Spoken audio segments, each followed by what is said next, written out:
headphones on so I can only do like top of the morning.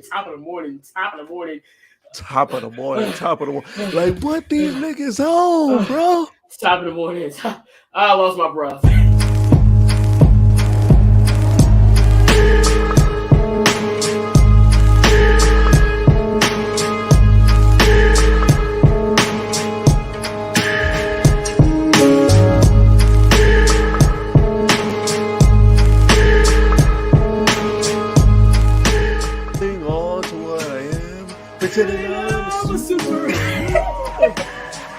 It's true, though. It's true. And I actually agree with you. Huh?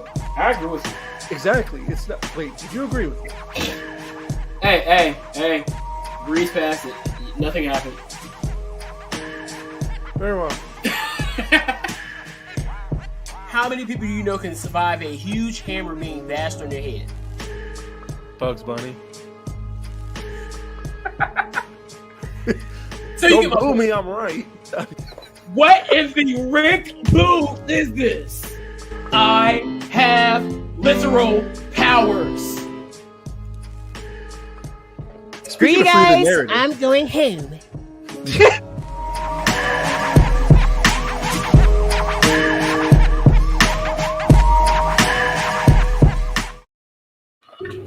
Yo, what is going on? Let me get my mic all the way over here so you can actually hear what I'm saying. Welcome to the show. This is Unbound. I'm your host, as always, Mr. Truth Teller. Along with me, I got my boy Isaac. Obviously, he's standing with Dak Prescott. We will get to that in a bit.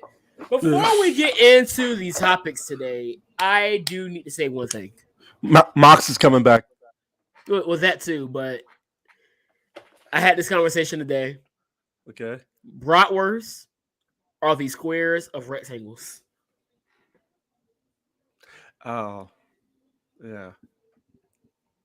We were having a discussion today about sausages and bratwursts. It was a discussion. It started out because y'all already doing your typical Russell Wilson jokes and blah blah blah.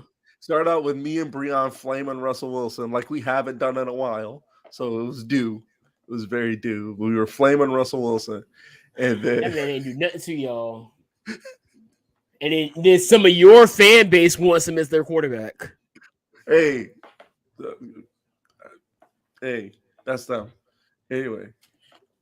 But let's get to the flavor Russell Wilson. Started with flavor Russell Wilson. Then all of a sudden I said, Russell Wilson dresses like he only calls sausage brat. He exclusively calls sausages brats. Like he doesn't call them anything else. Give me those brats over there, champ. No, I got called champ today, and I felt some type of way about it. Like, man, I walked into Plato's closet just looking around, and he's like, "Excuse me, champ." I was like, "Bruh, what did he look like?" Exactly what you thought he would look like. Just imagine in your head right now, and I'm pretty sure you got the picture.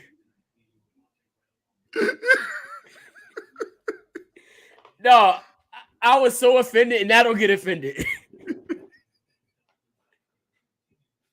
I'm not very easily to offend on serious notes, but Lord have mercy, I was like, dog, you don't get out my face. For reference, for subject reference, this is the picture we're talking about. This is the picture we're talking about, people. You can't tell me that's a man who has a kiss the cook apron in his house. Hey yo, chill out. Come on, you can't tell me this isn't a guy who said who calls his kids sport. Oh yeah, that's accurate. But let's get down to it.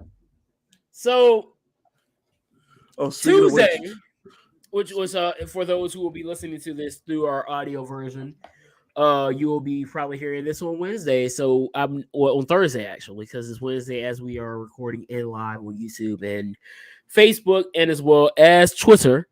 But on Tuesday, news got around that WWE had filed for the name of Gunter Stark. Now, it sounds like a regular name. which I'm pretty sure when WWE filed for the trademark, they were saying I don't believe for a second WWE looked up who Gunter Stark was and said this is the guy we do it. Because a lot of people are going with that think piece that WWE literally looked up who Gunter Stark was and said, okay, that's who you were going to be. I guarantee you they didn't. If anything, they probably were very reckless with this because they didn't know who he was. And to be fair, most of the people who were talking about it right now didn't know who he was until it came out. So that the is whole also thing true. was nobody. So the conversation was, who is this Gunter Stark? And then the other conversation was the fact that this man was a U-boat. He drove a U-boat for the military, the Nazi military, and blah blah blah. A U-boat is basically a submarine. Yeah, it's a German submarine during wartime. So he was one of those people. Yeah. He was not a general, people, because I saw a lot of people say he was a general. No, but as a lot of people have already said, Gunter is a pretty common name in the area that who we're going to be talking about in a second is from. So we get to NXT, which I still have yet to see, but I've heard a lot of good things. I didn't see one segment. Shout out to my boy Trick Williams, that boy out there every single week dropping the heat. I saw a video. I didn't listen to it, but did he flame Vic Joseph for no reason? Yes, he flamed Vic Joseph. This is a non-problematic Enzo. Hey, bro, I gotta send you this. I have to send you this. This is all right. I'll see if it's worthy to be clipped in. I sent you two things actually. The first one's actually really funny. All right, I'll check it out. The first one, Swerve, is hilarious. Oh, Swerve! Shout out to Swerve, dog. Yeah. Who I had the pleasure of meeting at WrestleCon before in his last indie date before he went to NXT. Hold that thought. I'm going to be talking and I'm going to be working some magic here. Hold on, give me some time. But so after the match, yeah, I saw it.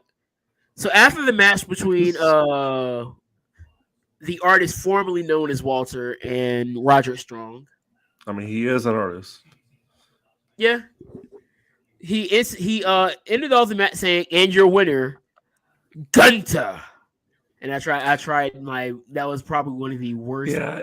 The thing about Walter is like I said before, I guess it rolls off the tongue in my opinion. When he says that, but I'm saying the way he said it in the clip I saw, the way he said it just came natural. You know? It seems so natural. Like when you start thinking about everything that we said, that the name is very common. I mean, mind you, he's Austrian. He's not German. He's Austrian. I need to clarify that. But he does speak German because when the person was making the announcement, his music was playing, he told them 9, which 9 is German for no. So he speaks German and English. But that's not the point. So for those who are wondering what Isaac sent me,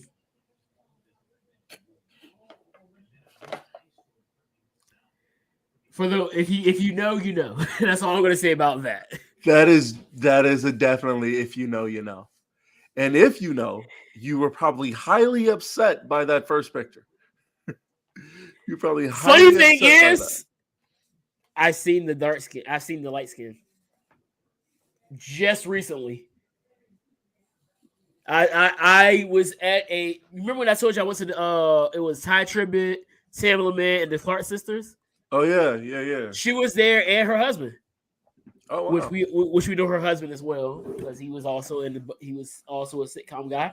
But yeah, that was when that was when you went to do cardio. You went to that concert for cardio. Yeah. That you said you went to a place to get cardio and didn't get cardio. That don't make no sense. I was over here just trying to digest chords. I'm a musician though. We built different for y'all, man. I don't care what nobody say. You heard it in the intro. We got superpowers. What's good, man? Yeah. But we just built different like that. But back to the topic. I mean, the day I hear any group of people belt out on a mellophone It Is Well With My Soul, which I really need to see the rest of that video. I need to see the rest of that video just for my soul. That's probably the whole clip, to be honest with you. Like for my soul needs to at least be somewhere when I'm watching like you or somebody just blaring out. I don't mellophone, but my thing I is just need to hear the rest of that. Just the first verse. They went ahead and stuck with Gunter. So the start thing is gone.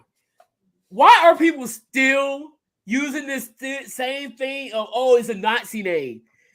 Funny thing is, people looked up Walter.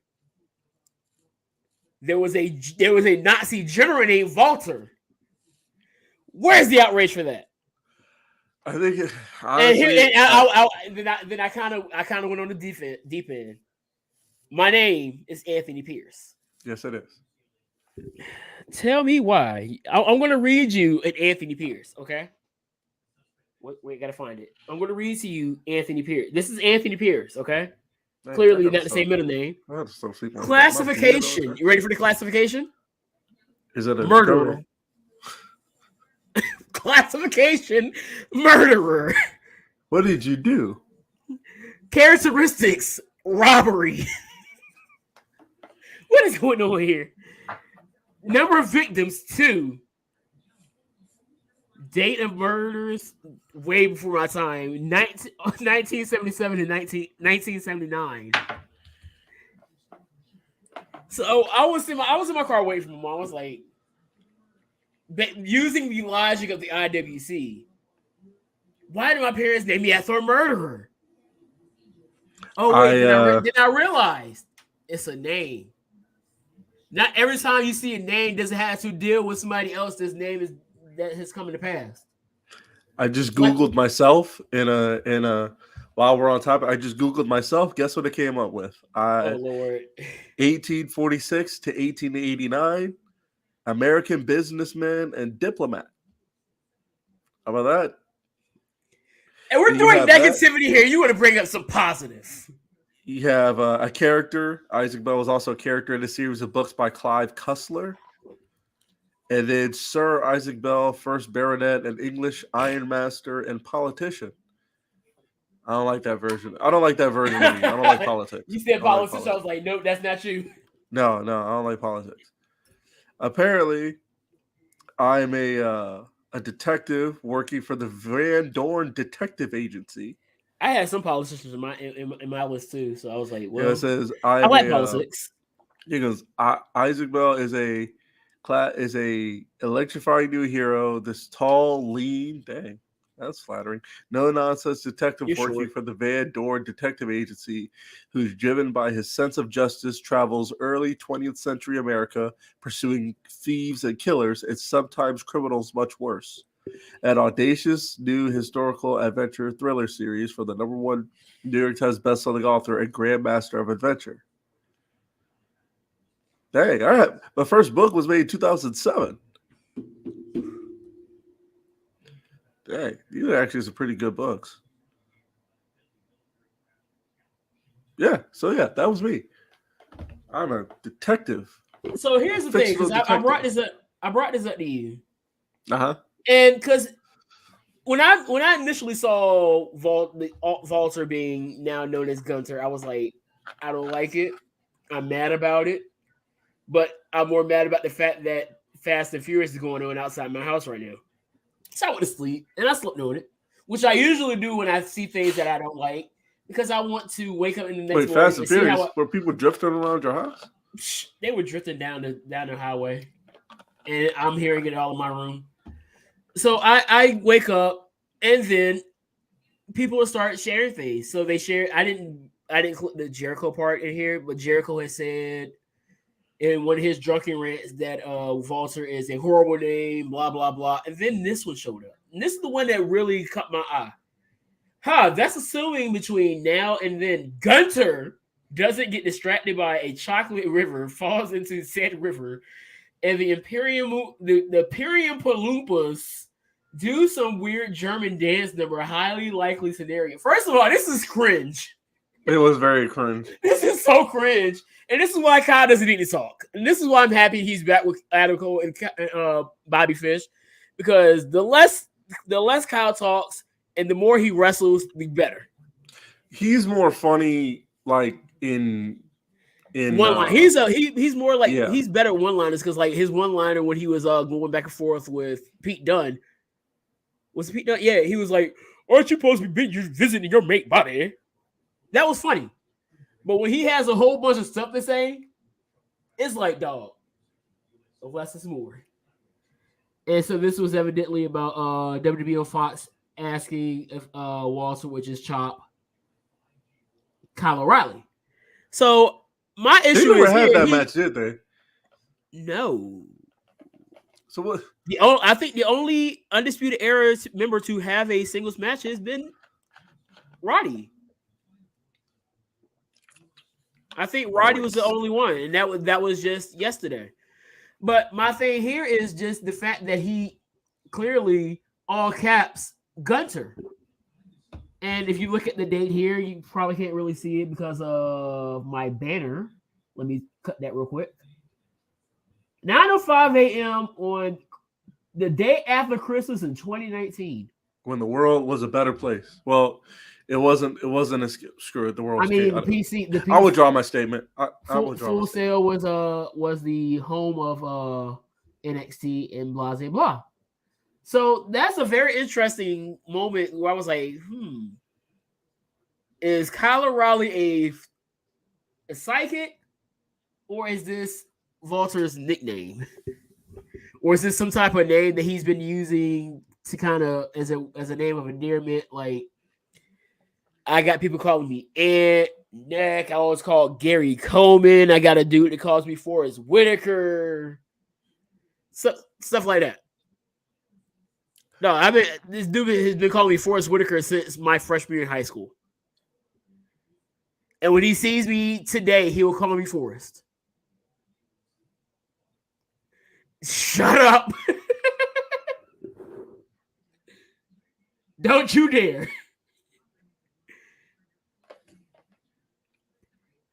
What you want, son? But it was intended for Christmas. He was calling Bartel and the other chap Oompa Loompas. Well, at least he was going for what he was going. At least it gave what it was supposed to give. But yeah, what are your thoughts on everything? Because my thing is just the IWC, and I tweeted about it earlier today. I said the IWC has a knack, and I'm not quoting myself here, but the internet wrestling community has a knack for finding something and overreacting about it for 10 days and then forgetting about it. Because we've talked about this on multiple occasions where they changed the wrestler's name, and I told you, people complained about it for about a good 2 weeks, and they forget about it. I don't know if you remember. You may not have been an NXT fan at this time. I remember when Finn Balor made his debut in NXT. I went from Devitt to Balor. Right, and people were mad about the fact that, why is he not Prince Devitt? To be fair. And now people are calling him Finn Balor as second nature. Kevin Owens. Oh, he's Kevin Steen to me. Oh, here we go. Now he's Kevin Owens. Sami Zayn. Oh, he's El Generico. And Sami Zayn is just like, is there. Now, Hideo Itami, that's a different story. People were complaining about Hideo Itami, even though when he showed up on his first appearance in NXT, he came out as Kenta and walked out as Hideo Itami. Because he started a feud with the Ascension. And that's how Finn Balor came into the picture, because Finn Balor and Kenta teamed up against the Ascension. Yeah, that was before. Yeah, that was before your time. So I've seen this time and time again. Viking Raiders, they've gone through multiple name changes. They were War Machine outside of WWE, then War Raiders in NXT. Now, then they were the Viking Experience, which was horrible. For a day. They changed that for a whole day. Thankfully, they got that changed. Viking Raiders isn't as bad. Yeah, there's jokes. I'm waiting for the Vikings and Raiders to play each other so I can put the picture up. I don't think it's happened yet, or I just missed it. You may have missed it, honestly. I think I have missed it. They're the same person. It's okay. Miley Cyrus and Hannah Montana are also the same person. This is a good question. So do you support the name Dewdrop instead of Piper Niven? I have no problem with Dewdrop. Do I support the name Dewdrop? I wasn't upset. I was more like shocked because I was wondering what was wrong with Piper Niven or Viper, because she also went by Viper in Stardom. I mean, Viper, I understood. That Viper's understandable, especially when WWE doesn't like a lot of name associations and confusing. I would say I was more when I heard Dewdrop, I was like, what was wrong with Piper Niven? At first, I didn't like it. With what, Dewdrop? But Dewdrop is making it work. That's what I'm saying. And credit to them to the talent themselves, to the wrestler themselves for doing it. And I mean, that's the thing, because even down to the boys, the Briscoes, they just came out and said that if they were to go to WWE, they believe they would thrive and survive. If you going into WWE, it's no secret now when you go to WWE that you're probably going to have to deal with some name changes, whether it's Big E Langston into Big E. It's going to happen. There are things that they're going to change. They're going to want you to change some things about you. They may want you to beef up. They may want you to cut weight. It's show business. WWE is literally show business. The wrestling is there. So here's the thing. WWE, and I say it all the time, is a business about wrestling. It's not a wrestling business. It's a business about wrestling. The wrestling is there, but if you look at all the big name stars that they have had over the years, look at the Hulk Hogan's. We're not talking Terry Bollea. We're talking Hulk Hogan. Terry Bollea, I don't care for him. But just the character Hulk Hogan, The Rock, John Cena. Why is Roman Reigns, Batista, why is Roman Reigns the guy and has been the guy from jump? Look at all these names that I've named, and what is the number one thing that stands out? Star. Their appearance. The appearance of a wrestler or a sports entertainer or a superstar, whatever word we're going to use in this case, is the number one thing. So if they are looking at somebody that they want to be that big name star, they're going to want you to be in tip-top shape. This is why I believe that Austin Theory is the next man up. Yeah, I can see that. Because Austin Theory, I said it from the moment I looked, that was like, he looks like prototype John Cena. It was just funny because Jamie just put prototype, but when I saw Austin Theory, I immediately thought John Cena as the prototype. He looks just like what John Cena looked like at that time. Great build, great appearance. Bobby Lashley. Oh, he's hilarious. Very hilarious. And personally for me, I've been enjoying the segments with him and Vince. They're still doing that? Yeah. They stopped it for like a few weeks because I think he was on protocol, but now that he's back on, he's been doing that. And so you're starting to see that. Braun Breaker is probably going to be the next guy because look at Braun Breaker. He's not built like his uncle, but he's more naturally built. This man is a tank. Look, you know who I think is a sleeper that may be the guy that Vince really likes a lot, but he's not really wrestling right now? He's not doing a lot of wrestling. And we just talked about it before we aired. Trick. Because what I told you, I don't think we said it on air. I told you he is a less problematic Enzo. Every single week he touches a mic. It's like this man is going out there to make sure you remember something he says. What's your opinion on Wendy Chu, by the way? I love it. Okay. I just want to make sure. I love it. Okay. But then again, I like I do like weird things. Now, do I think this is a character that's going to be women's champion? No. This is more of your R-Truth-esque type character.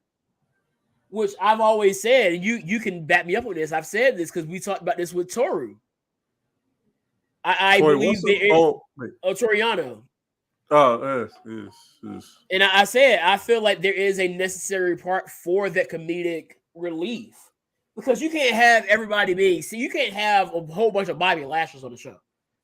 Everybody can't be Bobby Lashley, Braun Breaker. This is where I think it's point like this. This is where you need people like Leva Bates. Which, I'm sorry, Blue Pants she had a better run as Blue Pants. I'm very upset that she had her run as non-AEW Leva Bates was good. Like, I agree. Her indie run in general, where she was non-problematically cosplaying everybody. Right. And it's cool. Everybody. Wrestling in 2022, pro wrestling / sports entertainment is a buffet. Think about Golden Corral. Are you going to eat everything that you see at Golden Corral? It depends on what it is. Think about everything that they have up there. Do you eat Brussels sprouts? Sometimes. Okra? No. My point. So Baron Corbin would be your okra. Yeah. So you see what I'm saying? Wrestling is a buffet. Now, we all know I listen to Cornette on here and there, and we all know how Cornette's takes are. He hates Kenny Omega. I don't hate Kenny Omega. I actually like Kenny Omega. I don't have him in my top 5. Where would GCW be on the buffet? Where would GCW be on the buffet? Who? On the GCW, like Game Changer GCW? Wrestling. Where would that be on a buffet? GCW will be the snack aisle. It's the guilty pleasure. GCW with the ice creams and the cookies. Yeah, that's what I was thinking. Like, I feel like that's a guilty pleasure aisle. Yeah, you know, that's a place that's the place you go to where it's like you still want stuff the good. You still want the good for you. You will still want like something sweet. You want something that stuff ain't healthy, but people like it. So you gotta have that's it. That's definitely GCW. the dessert. That's definitely the dessert. That's where the dessert aisle is where GCW and BJW is, Big Japan Pro Wrestling. That's where all that stuff. You could throw DDT over there too while you at it. Well, DDT is not as extreme though. They do. Old DDT because some of the stuff. Because they weren't even. It wasn't even like back in the. Come on, man! You had them folk out there wrestling nobody. I've seen the Invisible Man matches. But Kota Ibushi worked that doll though. Hey, look, like I said, if you like it, I love it, dog. Matter of fact, here, I'm gonna say this right now. There's not a person alive until Roman Reigns. And I'm gonna say this, I don't care what anybody thinks. Until Roman Reigns can put on a great match with a doll, he's not the best wrestler in the world. Kota Ibushi is. Yeah, I said it. And that's not even biased. That man went out there and had a banger with bias.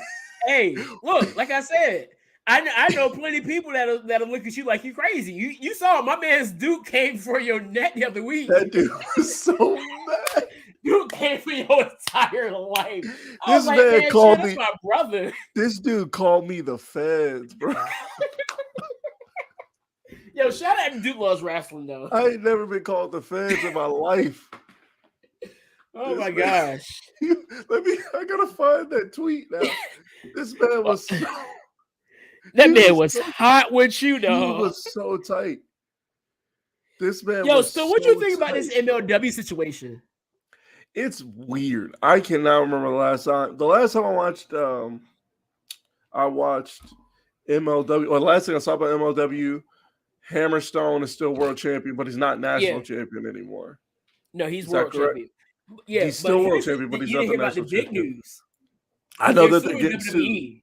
No, they're suing WWE. Yeah, for which this is why I feel like it's necessary for me to listen to Jim Cornette, because everybody has to listen to. Nobody else broke it down the way that Cornette and Brian Last broke it down. I found that we all know Brian Last hates WWE more than he hates AEW. I just want to put that out there, and Cornette does too. So people say, "Oh, he's an AEW hater." You think he hates AEW? He hates WWE 10 times more. So, last saying that WWE screws with everybody, which I agree, they screw with everybody. But the way that the MLW is making it seem, I don't know if they're going to win this case. And then, funny thing is, Joey Janela came in defense of WWE, which threw everything off. I was like, what is 2022 doing right now that Janela is backing the Fed? Well, Joey's weird anyway. I mean, and that was the thing because Jamie saw me share Janela's tweet because I don't like Janela. No, you don't. Janela is what did I say? Janela is my okra. Yeah. Janela is one of my okras. You're not a fan of Joey Janela. Not in the slightest. Which, but by the way, he's gonna. I was like, hold on. Which speaking of which, Janela's gonna fight Cardona on this Sunday at the World on GCW. Well, you know who I'm going for because I've been a broski since day one. Yo, that's Cardona, how you know what? That's how me and Billy connected off of Zack Ryder. Cardona has been in his bag in GCW. He has been that big time guy like everybody hates, bro. I can't deny this comment. I can't deny it.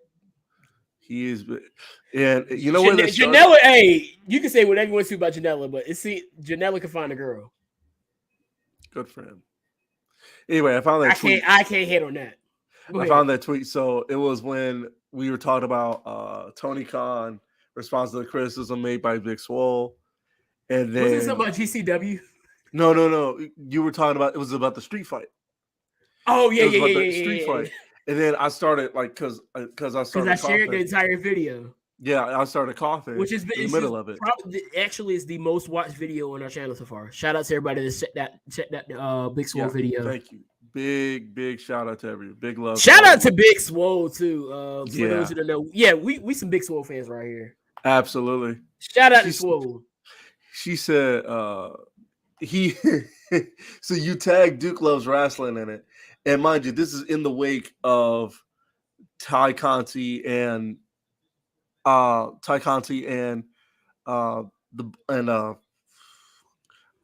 Jay having that street fight with the Bunny and Penelope Ford, which from what I saw was absolutely brutal. It was pretty good. It's pretty good, They really put it all out there. They really did. Like, shout out to them for doing that. And so I said the match was good. And he said, he tagged me and said, he had a little coughing fit because he had the audacity in all caps to say any part of that street fight was good. And then it has a gif of Danny DeVito shaking his head no from It's Always Sunny in Philadelphia. Then you said, he likes that style. I can't be mad. Just not what I prefer. Then he said, I'm calling the law on him for impersonation. Oh, my bad. No. I was signaling that to Mitt. All right. He said, I'm calling the law on him for impersonating a wrestling fan. This dude is the feds, bro. Feds in all caps. Hey, the Northerners are very strong-willed, dog. Make sure you don't do anything around him. If you cross the street without being in a crosswalk and without looking both ways, he's going to get you violated. Dude, we've been everywhere together, dog. I literally grew up with this dude. If he would have steered me the wrong way, that would have happened decades ago. Which even then, most of those times it was without cause. Like, there's been no cause between us to do that. What am I going to turn on him for? For being a Seahawks fan? Really? I mean, possible. But let me consider this real quick because I really want to talk about this, and then I will get to Mitt's question.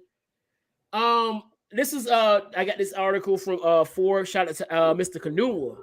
Major League Wrestling has filed a federal court antitrust lawsuit against WWE. For those who do not know what antitrust is, this is dealing with monopolies.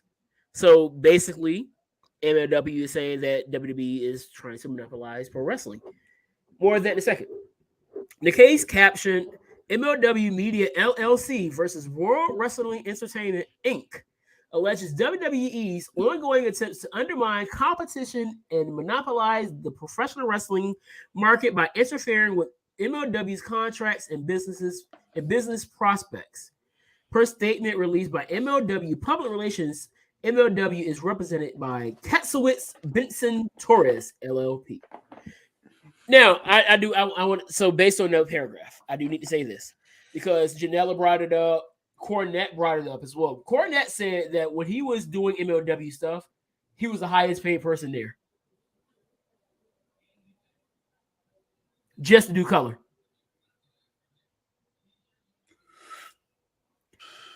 Tell me that's not a problem. That is a major problem. That's a major problem. And I'm pretty sure he understands how much of a problem that is. And then going back to what Janela was saying, I don't know if I still have the tweet, but he was saying that they were cutting people off for trying to work with GCW. And I'm like, if you paid your people better, maybe you wouldn't have to deal with this. But then they go on to the whole thing about they had the little short-term deal with what's the company that does Dark Side? Vice. So they were showing some of the older clips of MLW trying to get the crowd familiar. Meanwhile, they were putting on matches that were with AEW AEW wrestlers like MJF. It's like, so people were sitting here, oh, MJF. I'm wondering how he's going to do on MLW. If y'all showed a live clip of MLW, it's like, where is this MJF guy? Oh, he's on AEW. But let's see what else here. WWE has been wrongfully depriving its competitors of critical opportunities for many years, but its latest conduct has been even more unconscionable. I said it right. Said MLW president. Bauer Court Bauer is a former member of WWE's writing staff. Let's see what people are saying. I just said that, Jamie, too, that he if they couldn't pay their people well, if they didn't use copyright. You're not wrong, Jamie. Davey Boy Smith used the No, you know what? The Heart Foundation, the new Heart Foundation is using you remember the song Three Kings? Yeah. Was it Jay-Z, Dre, and Jay-Z, Dre, and they were Ross. using that. They were using that. Matter of fact, MLW's theme song. You know what song that was? What? Bait by Wale. Go back and watch some MLW from last year. It's bait. It's the first time I watched it, I was like, oh, so they're using Wale's music.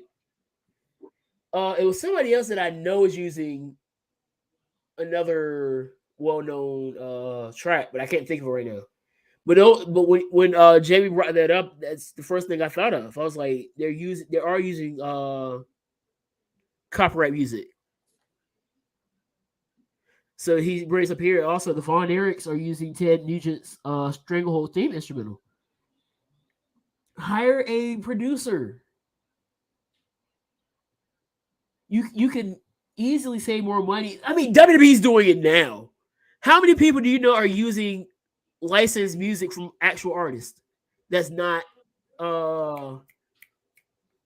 whoever their producer is now. Well, I guess it's produced by AEW, but Kenny's theme is that's produced by Isn't that Ruckus? That's not Ruckus? No. That's the actual band. Oh, but I mean, for the most part, I mean, outside for of the Edge, most part, it's clearly Edge. Cena's. Well, Jericho's. I mean, yeah. Jericho's Edges is still the same. Big E, Wale, but it was still produced by Def Rebel. Okay. They just had Wale rap over it. I think the Taga.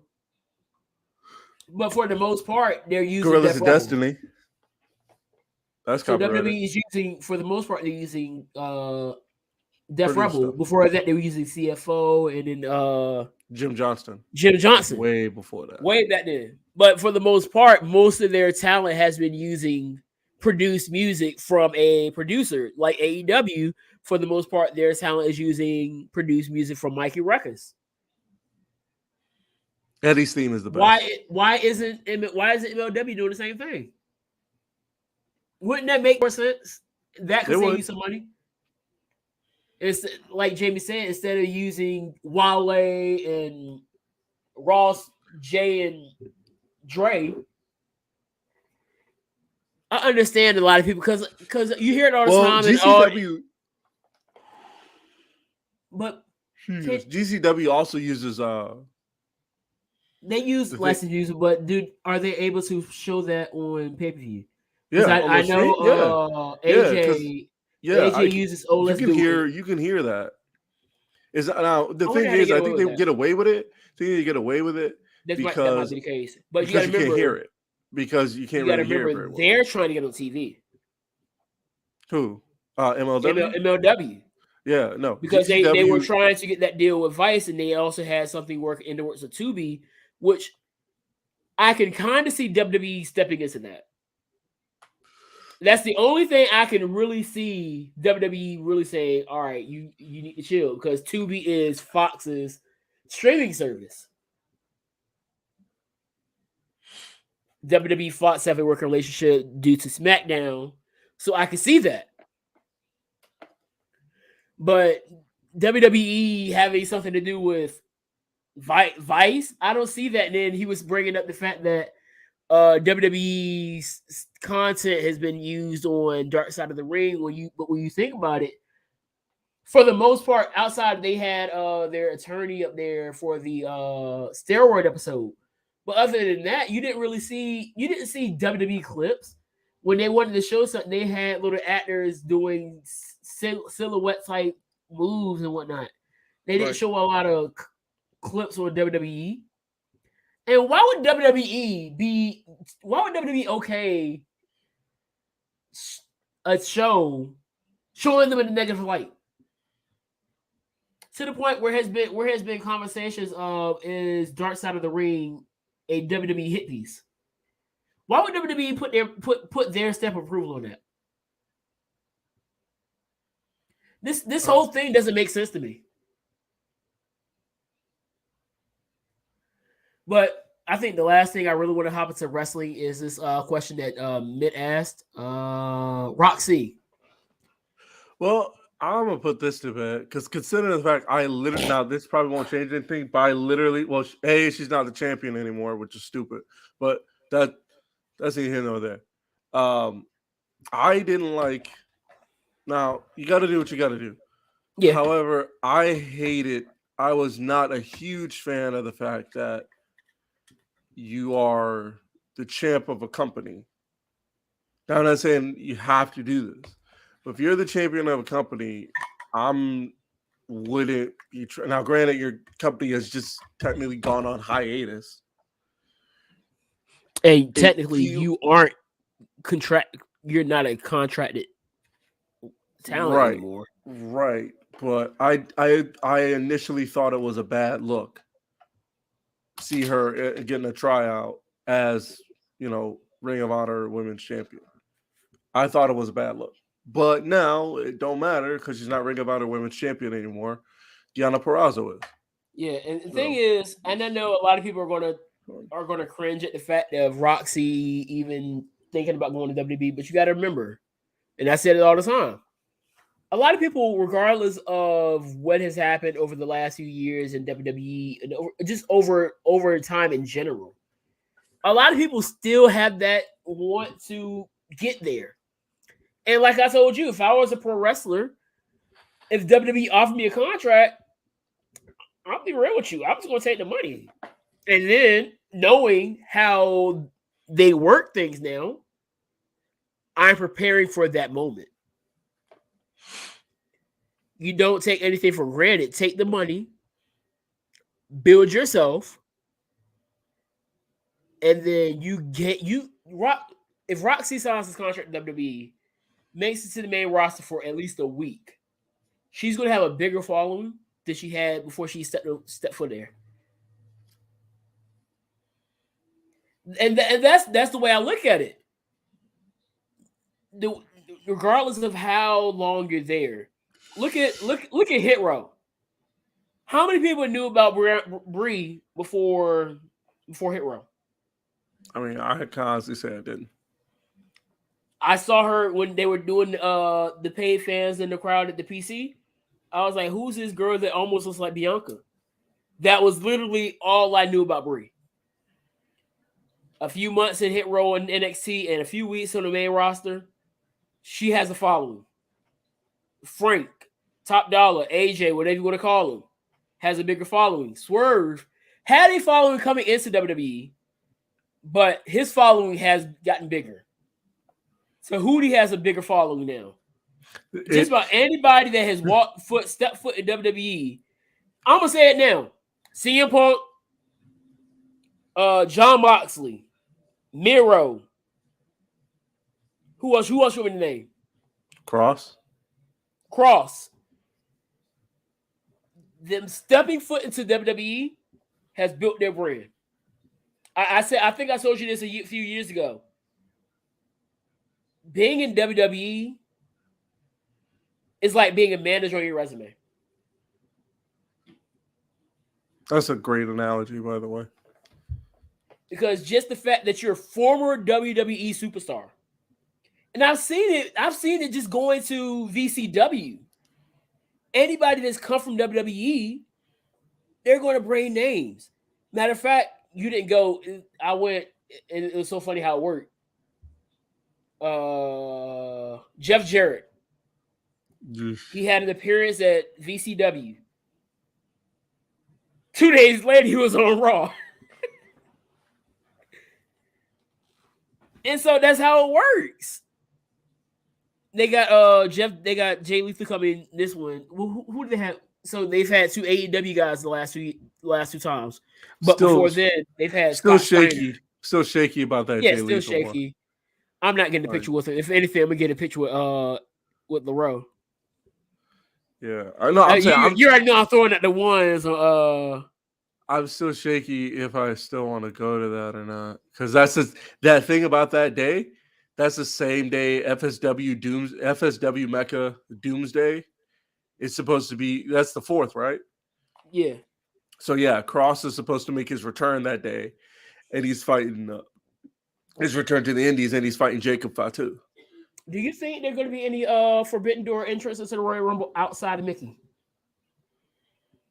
Which we're going to get more in depth to the Royal Rumble next week because that'd be the. Here's my thing. I'm not surprised, but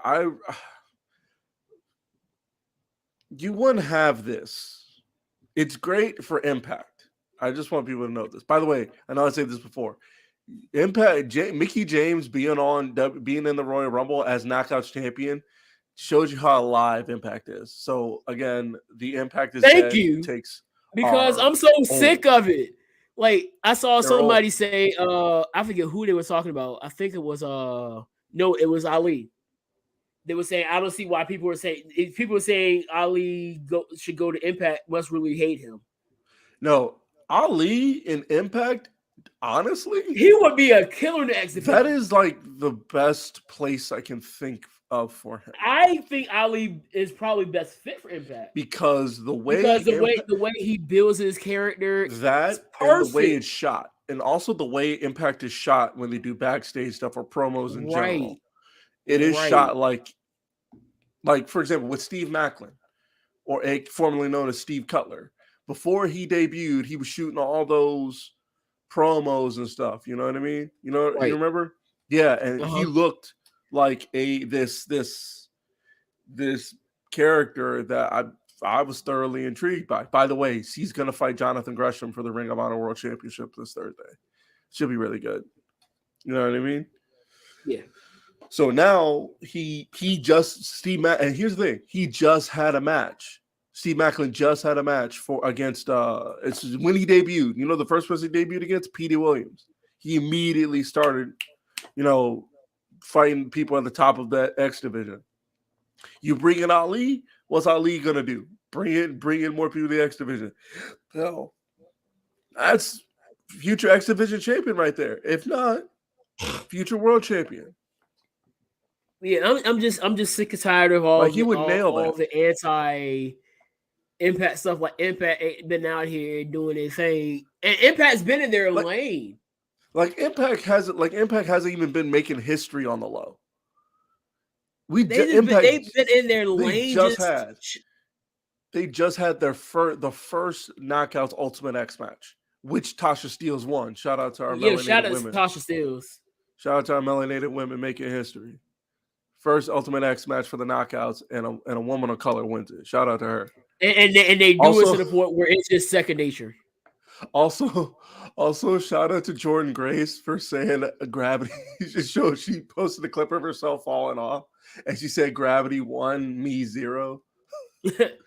So that was good. But yeah, for real, shout out Lady for us. You know, people are coming to Impact. Masa Slamovich is in Impact. Like I said, Lady Frost is in Impact.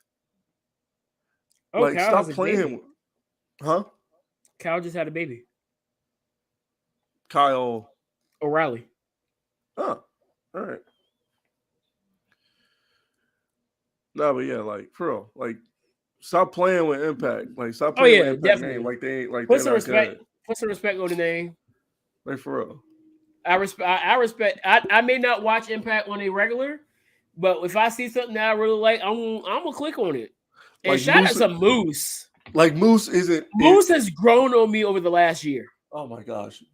Moose being world champion is honestly as good, if not better, than Hangman being Road to World being world champion. Right. Yeah, I said it. You know why? Because you know where it started? A year ago. You know who he fought? The moment I grew on. The moment he went against EC3. EC3. The moment Moose went against EC3, from right there, EC3 told him control your narrative, and from there, it's been a slow incline to get to this exact moment. Also, Wrestle House was amazing. Like you can't. I didn't watch a lot of Wrestle House, but Wrestle House did produce one of the most intriguing. Wrestle House or Russell House? Wrestle House. Wrestle House produced one of the most intriguing storylines in wrestling. Now, granted, to be fair, nobody died, but somebody did get shot. All right, but I kind of use that Russell House to kind of shift us into the next topic. Yeah. How's your chair sit? How's your seat feeling? Right now, pretty mellow. All right, so I'm gonna make you mad for 10 seconds, then I'm gonna leave it alone. Okay. I'm gonna make you mad for a little bit. No, I'm gonna make you mad, and then we're gonna talk. We're gonna talk about the good. Can you not make me mad for 10 seconds? I hope it's not gonna make you mad, but this is just something that I found interesting. Okay. Okay. Go. Hold on. Let me take Mitt's comment off real quick. But these are the playoff wins in the last 25 years. Some surprising names appear. Jake Delhomme and Trent Dilfer have 5. Mark Sanchez has 4. Yes, Mr. Butt Fumble. Brad Johnson has 4. I felt like Colin had more than 4, dog. Cap has 4. Wait, then again, now you think about it. 2000. Yeah, it's that's about right. And then the Cowboys with 3. Now, to be fair, the Bengals have 1. The Lions have 0. So you guys are actually, I want to say you guys are probably in the top 25%, in the top 25%. Now, here's my thing.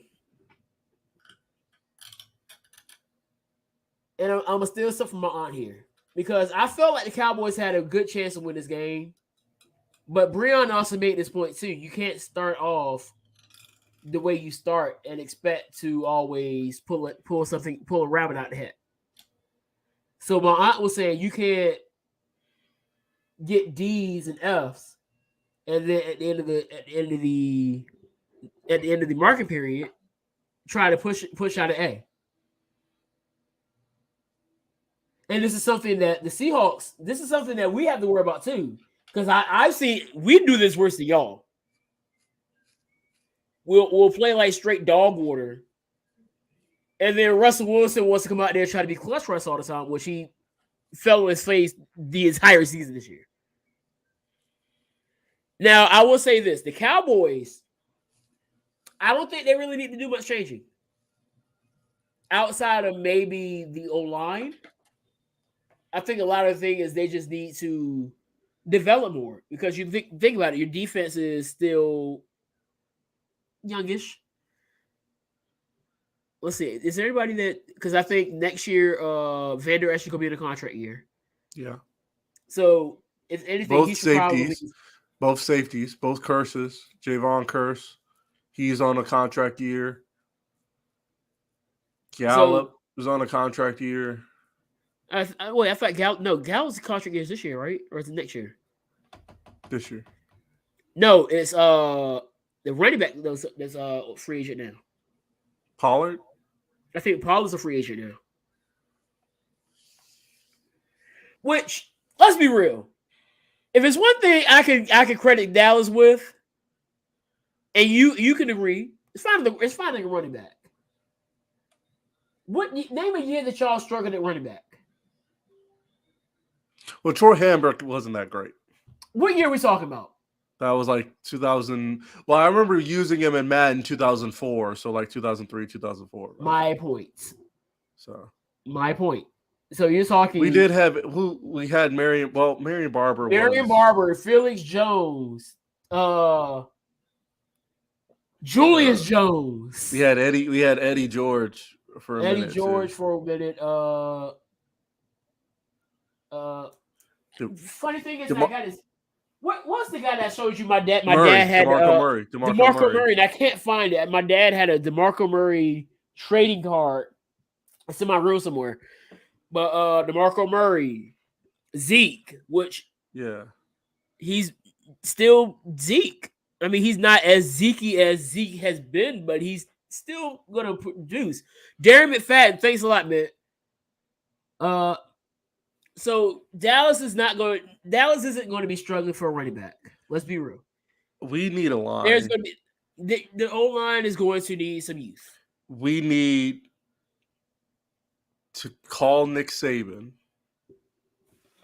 tell him, Jerry Jones needs to tell him, we will pay your entire, just give us every senior on your offensive line, and we'll give you however much it costs to do that. The O-line is really the biggest issue when you think about it. Because I want that big 7'3" who plays left tackle for Alabama. I know you saw that dude. No, it's a doggone near 400-pounder that's supposed to be getting drafted this year. No, I know Jordan Davis. No, it's not him. It's somebody that's almost 400 pounds. Is he offensive lineman or defensive lineman? The O-line. Oh, it might be that boy from Alabama. That dude from Alabama who was standing. Yo, chill out, Jamie. Because that dude, because I know Jordan Davis is pretty big himself. Right. We had something like that. Which, I mean, let's be real. That's another thing I trust y'all with. I trust y'all to find running backs and to find O-linemen. Also, the thing about last draft that I actually have faith in for Jerry Jones, he drafted in the rough. That, and he drafted everything we needed. Right. We need a linebacker. We got a linebacker. We needed a couple defensive linemen, and they all produced. Like I'm going to try this. Odigizua. I think I messed that up. But you know what I mean? He's a rookie on defensive lineman, and he produced. Right. I mean, but you got to think about it. Michael Parsons. I've been doing this. People got to remember Dak Prescott's a 4th-round draft pick. Exactly. Like, people, here's the part that got me. Do you remember the reaction when y'all drafted Vander Esch? Wasn't it like we thought it was the second coming of Jesus? No, y'all hated it. Oh, yeah, we did hate it too.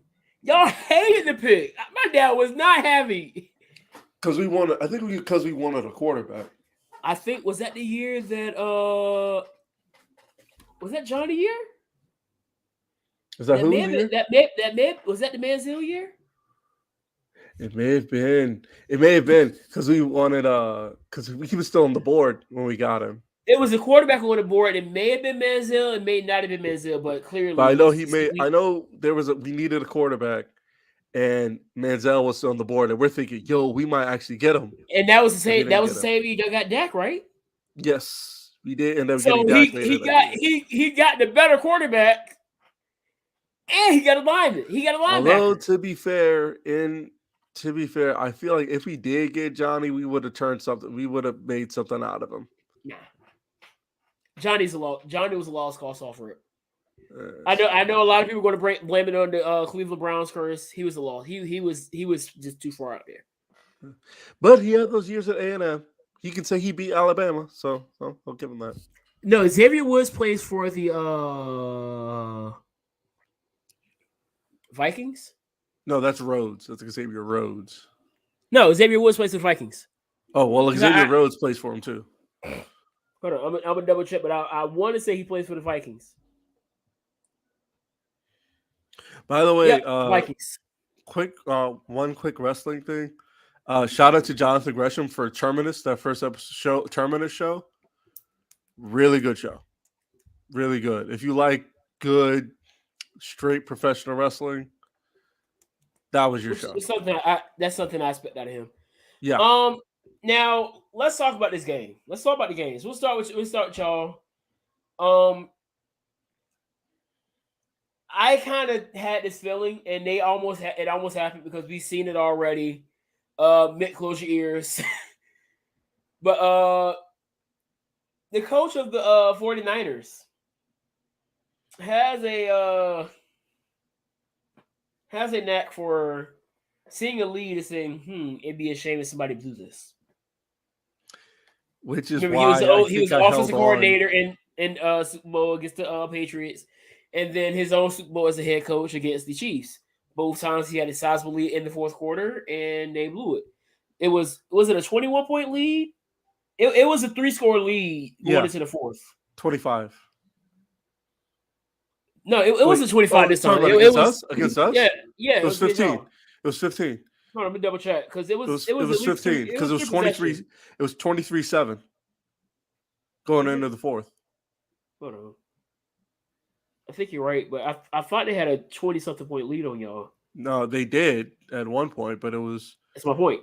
Yeah, they did, but it was 23-7. No, it was okay. It was 23-7 going into the fourth quarter, but it was a 3-possession lead. So this is nothing new, and I was like, y'all kept saying this is over. I was like, hold on now. Wait, who kept saying this is over? But the way y'all were talking, it made me think that y'all were kind of giving up on the game. Well, but I was like, hold on now. I was out making money. I will watch every Cowboys game from beginning to end, except certain games when I feel like we just like the Eagles and Washington game where we just blew them out. I didn't watch the rest of that. But this, I kept thinking, I put it in the hands of Dak Prescott, meaning if anybody's going to get us out of this, or find a way by the grace of Almighty God, if anybody's going to get us out of this, it's going to be Dak Prescott. And the thing about Dak Prescott when it comes to these situations is I'm usually right. And the thing is, like, I still don't completely understand what he was going for, because it looked like it was a design. It looked like it was a design draw. According to because I watched the video post game of Mike McCarthy talking about that. He said the reason why they ran it. First of all, he stood his ground, which I commend him for. Him and Dak, like they stood their ground with it. They were not gonna sit here and point fingers. They would say, "No, this is what we did, and we stuck by it." because he was saying that they were running after we ran like 3 straight plays to the sidelines. You know what I mean? Passes. We ran that Statue of Liberty. We ran all that to the sidelines. You know, and making headway. He said that they were playing sideline deep. After that play, they were lined up playing sideline defense. You know what I mean? So naturally, if somebody's running towards playing the sidelines, what does that do? Leaves the middle of the field open. Now, I'm thinking, well, if he's going to run, you want to get closer than that. Now, granted, they're going to close on you, but you want to at least try and get a little bit closer. Like at least maybe to like the 20, give or take. You know, something that'll make it easier for you to punch it in. Yeah. You know what I mean? And I'm pretty sure they were going to go for the Hail Mary at the But I'm saying like at least you want to like so you can run like a design play versus like a goal line play versus a Hail Mary kind of situation. You know what I mean? That's why I want them to get closer. But whatever. But he said, yeah, they were playing sideline defense, so we called that to get us more yards we needed. That's whatever. What got me and what I'm still low-key upset about, and I have had to watch it from many different angles, is why the referee, and this isn't the only time this happened in the game. The referee, and I'm not even blaming the official, I'm just wondering why. I'm not blaming him, I'm wondering why. Why, if the official has to be in his spot to spot the ball or whatever. Hold that question, man. If the official has to spot the ball or whatever, you know, and touch it or whatever, why was everybody else is set? Why are you way back here? Mans was like 20 yards behind the play was done. The next play is about to start. Mans is 20 yards behind the line of scrimmage, running up there, and everybody else is ready but him. That's what I'm wondering. I mean, the refs have found a way in just about every game this year to find a way to implement themselves. Like, I don't think we talked about it in the refs that were a part of the Raiders-Bengals game. Raiders-Bengals game are no longer. They said they're no longer. They're not. They're not refereeing any more games. You know. Now what made this worse is those last seconds.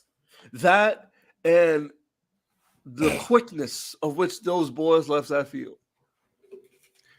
Because it makes they ran out of there like a Muhammad Hassan in 2003. I'm not saying they messed up, but how many times have you seen somebody do something and then they take off right afterwards? What does that imply? It implies that person probably messed up, doesn't it? He probably did. That's how it looks. You know, but like I said, I'm not blaming the official. If anything, I'm blaming us. I think my biggest issue in all of that though wasn't even the officiating; it was the reaction, and the crowd reacted in the way they did, which was unacceptable. The crowd reacted. The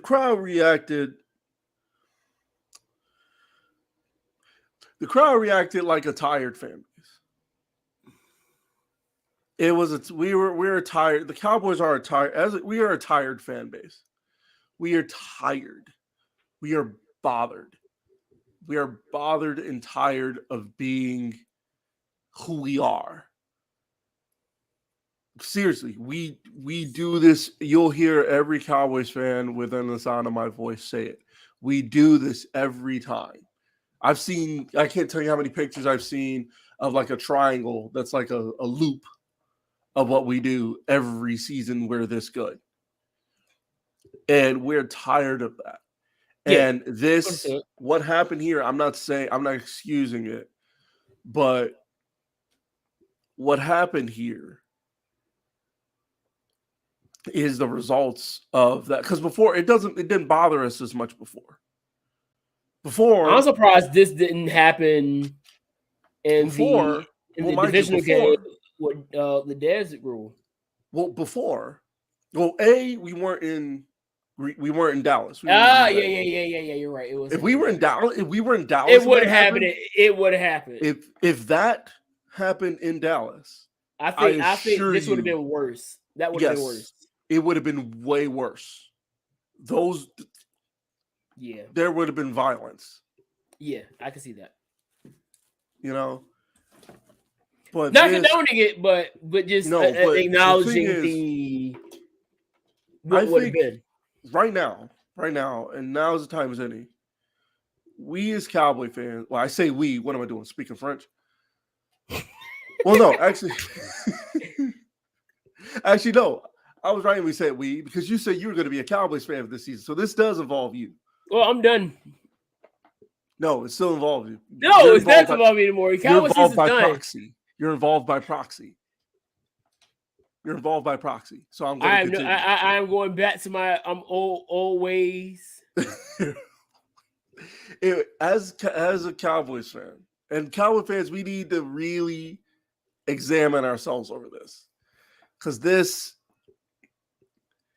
look, I'm tired too. I hated this. I've never been so confused. I've never been so confused and angry in my life. I'm confused because I'm like, where do we go from here? I'm angry because like we do this so often. This happens too many times. Now, the thing that's different about this one and the ones before is 2016, Dak's rookie year. Aaron Rodgers was just going to Aaron Rodgers. Yeah, it's easy. Then the LA year, when we lost to LA, our defense we weren't there. Yeah, CJ Anderson was just running over everybody in that game. We weren't there. He was just unstoppable. You know, him and Todd Gurley. And Scott Gurley didn't really play a lot because you remember that was like the first game where it really started saying, "Hey, something's wrong here." Yeah, but I'm saying there and then. But CJ had a career game that day. I remember that exactly, and then because that was right after y'all beat us, right? Yeah, before that, defenses. Before it was lack of defense. That's what messes up in that game with Aaron Rodgers. We had no defense, none. We couldn't stop him. We couldn't get pressure on him because he was just running all over the place, and we had no pressure. Thing about this game is because we had all the tools. We had Dak, we had Zeke, we had all these weapons and couldn't utilize them. And this is why I say I think y'all have a better shot next year because, again, you have the defense now that is fairly young, and then you have Micah Parsons has another year under his belt. We'll have another year under his belt.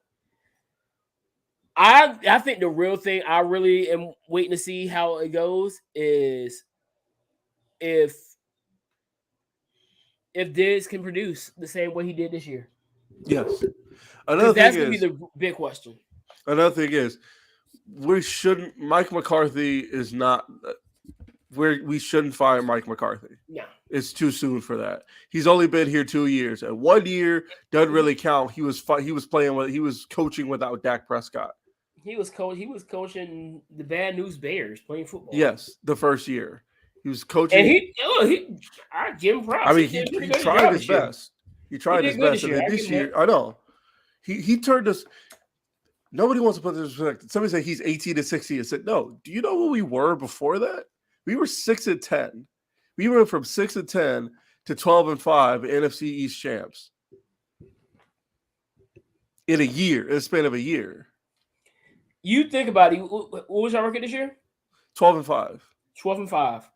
Wait, 12-5. Dak Prescott won 3 of his 4. What were y'all like 3-1 before Dak got injured? Because y'all lost against the Rams. Then y'all came back against the no, y'all were like 2-2.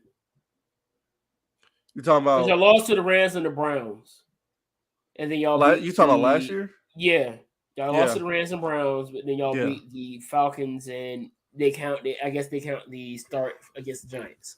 Yeah.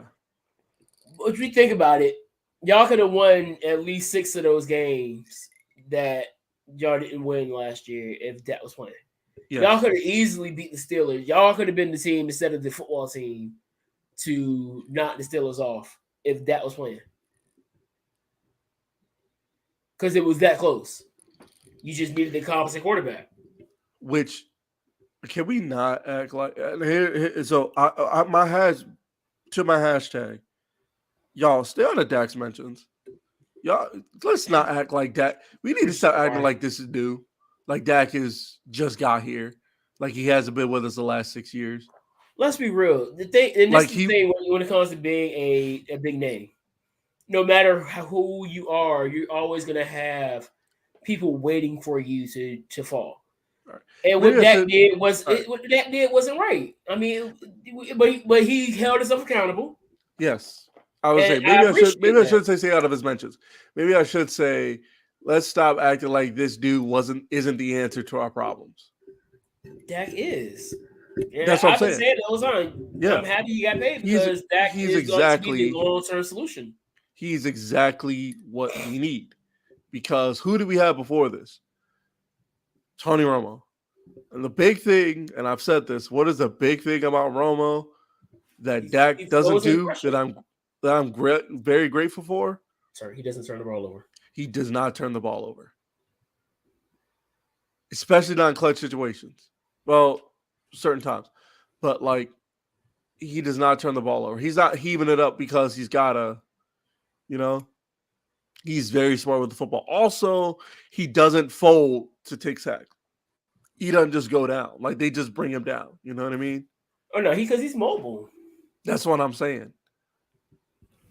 So, all right, let's move on to some other games. I don't even want to talk about this one. The Chiefs just destroyed the Steelers in what seems to be Ben's last game. I don't think he should go out as I don't think Ben Roethlisberger should go out as like some hero or martyr, considering his reputation. But I mean, who am I to stop? Who am I to stop that? Shout out to the Bengals. They finally won their first playoff game just before we were babies. Shout out to Joe. They call him Joe. They called that man Joe Cool. No, they called that man Joe Burr. Joe Burr. Joe Shiesty. Don't ever do that again, please. What, Joe Burr?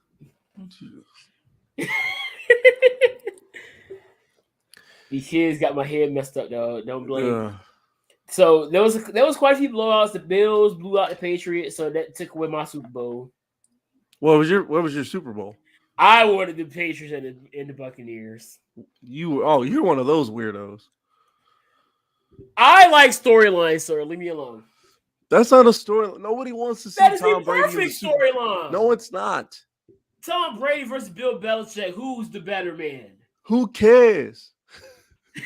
Who cares? The media cares. No, they don't.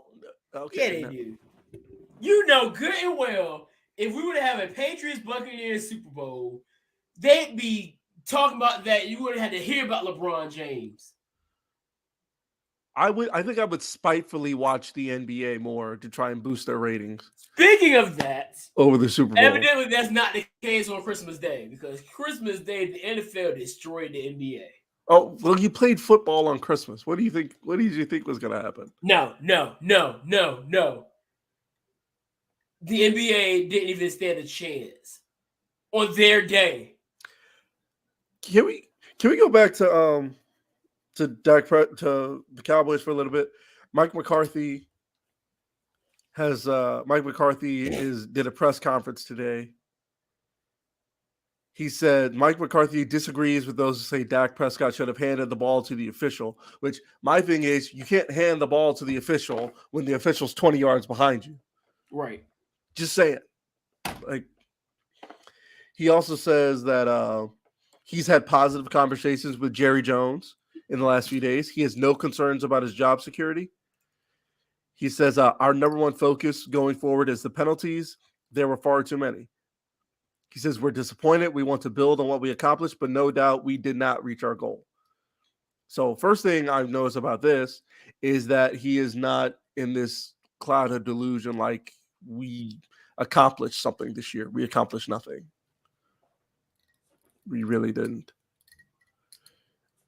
Zeke, he said Zeke played with a torn PCL since the Carolina game in week 4. He expects him to be completely healthy, ready to go at the start of next season. He says on his speculation about job security, he says, it's part of the job, but I don't put a lot into this because I know what I put into this. I know how to win. I know how to win playoff games. I know how to win a championship, which I can't deny because he does have a Super Bowl. He has a ring to prove it. You know, that's not saying, because I know some people hear that. I was like, well, you didn't win one this year. It's like, yeah, but he still has one. Where do you think he came from? He came from Green Bay with Aaron Rodgers. He knows how to win a Super Bowl. Yeah. He knows, and I know he knows, and I know he knows. Really? Nothing? Deep down, she knows. She knows. Well, all right. Boo, boo, doo, boo, boo, boo, boo.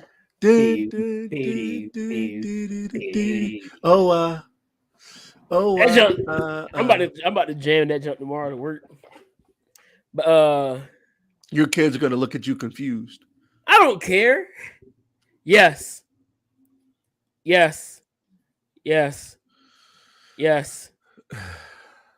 Daniel Bryan is over here. But let's look into next week. Let's look into the divisional round. Let's see what we got. Everything's on Saturday and Sunday this week. Bengals Titans. I really want the Bengals to win. You gotta remember, a man is coming out there with the denim jacket and the leather. No, it's the denim vest and the leather jacket. He's returning. I ain't gonna lie. The king. That fit. Thinking about if he shows up with that fit, I'm popping like crazy. I don't care. The denim vest over the leather jacket. I ain't gonna lie. And the blue cut jeans. That was a good jacket. I can't even lie. Yeah, it was. Like, I'm not a huge fan of that character, but that return was pretty great. Oh yeah. But that was a really great return. Oh, it's a pay-per-view Saturday as well. Yeah, well, no, that's Sunday. The World on GCW is Sunday. Oh, somebody, UFC. Oh yeah, Francis Ngannou. I think I'm gonna watch that. Free your mind. If I can get out the house, I might just go to B-Dubs. But yeah, I can't go to B-Dubs. I'm on keto. Bengals. I'm taking the Bengals. Well, I'm going Titans. I would like to see the Bengals win, but I'm going. It's the Titans probably gonna win that. Niners Packers. I don't know. I don't remember the last time the Packers have beat the Niners in the playoffs. So I'm going the Niners here again. Yeah, I mean, might as well go for the team that beat you, because if you go for a team that beat you, that says a lot about them. So, which is dope. Yeah, I'm gonna go Niners there.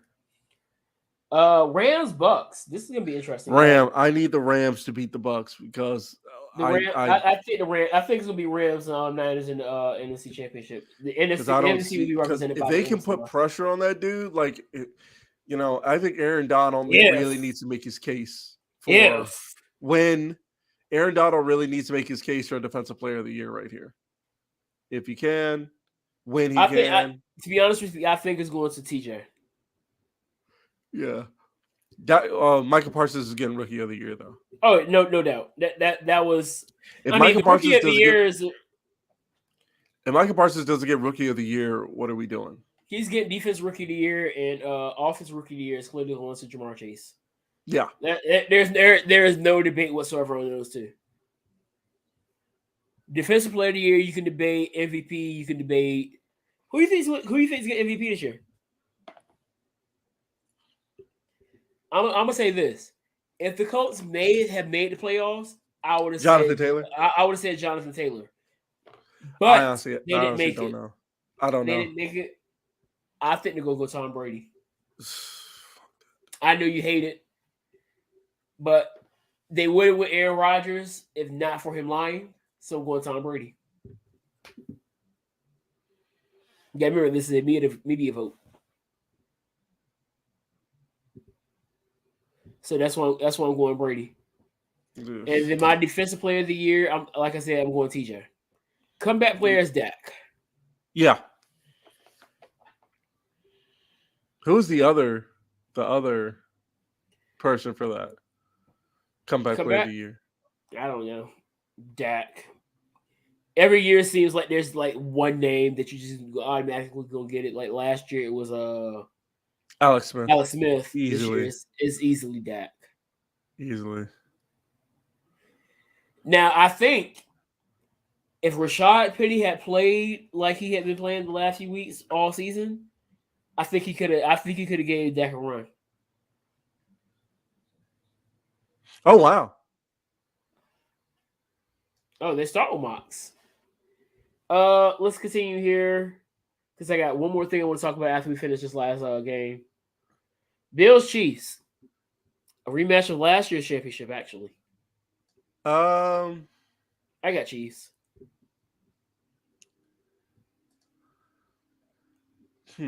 Bills or Chiefs?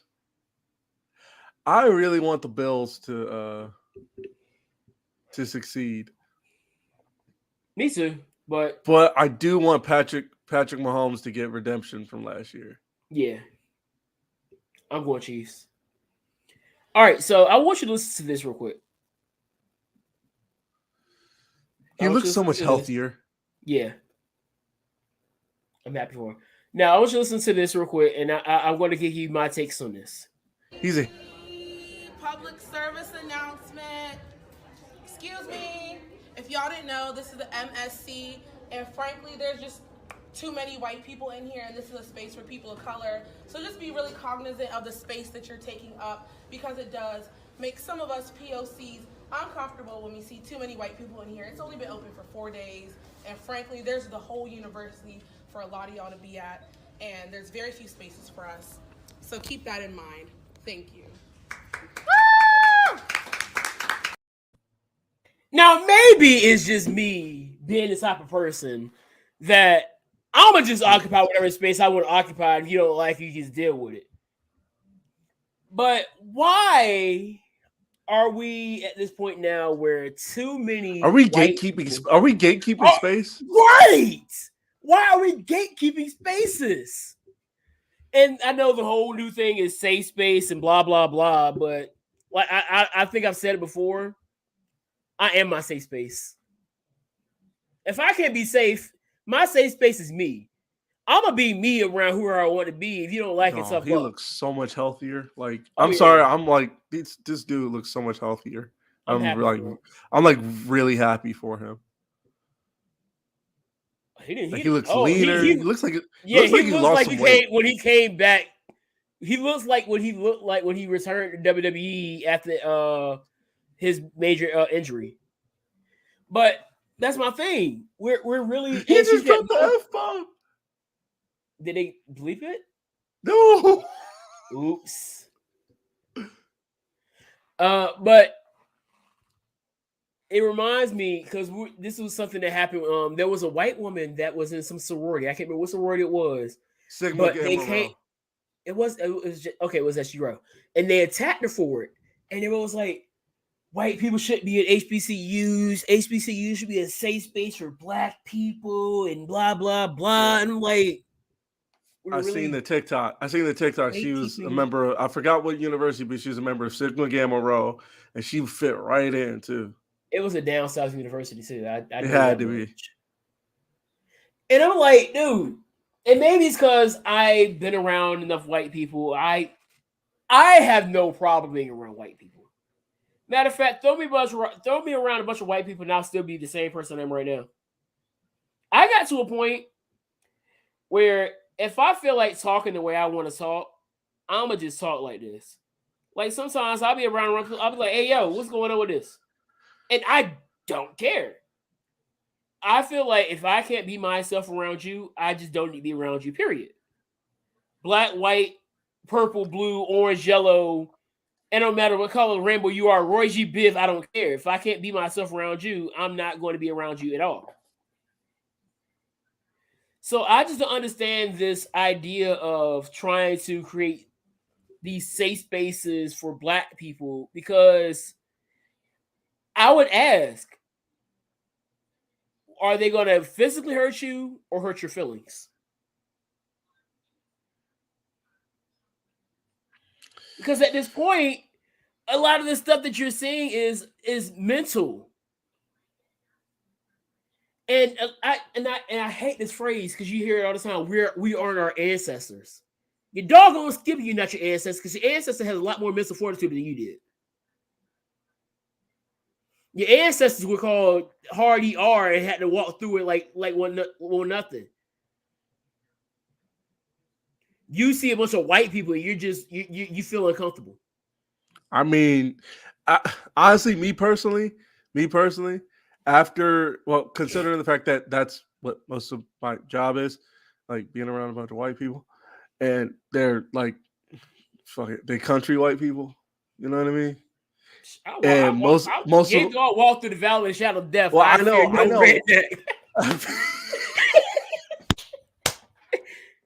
I don't care where I'm at. You're gonna get the real end dog bited. It's one of those things where it's like, because this world is the world.